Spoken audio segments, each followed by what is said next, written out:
तपाईहरुलाई थाहा छ गुगलमा गएर www.everythinginnepal.com सर्च गरेपछि चाहिँ के गर्न सकिन्छ भनेर आज म तपाईहरुलाई देखाउन गइरहेको छु।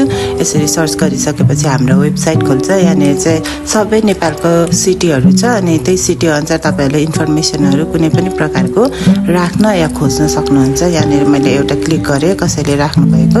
यहाँनिर चाहिँ अब उपिल्यान्डको बारेमा इन्फर्मेसन राख्नु भएको छ। उहाँहरुले चाहिँ फेरि ओपनिङ गर्न आट्नु भएको छ।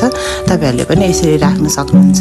अनि यहाँनिर तपाईहरुको लोकेसन, फेसबुक लिंक सबै राखेर चाहिँ तपाईहरुको सर्भिसहरु राखेर तपाईहरुले पनि लिस्टिङ गर्न सक्नुहुन्छ या त तपाईहरुले खोज्न पनि सक्नुहुन्छ। यसरी नै विभिन्न प्रकारको यो क्याटेगोरी अनुसार सबै क्याटेगोरी अनुसार राख्न या खोज्न सक्नुहुन्छ। होटलहरु भयो हरेक कुराहरु छ यहाँनिर। तपाईहरुले पनि यसको फाइदा उठाउनु होला, आएर राख्नु होला या खोज्नु होला। यसरी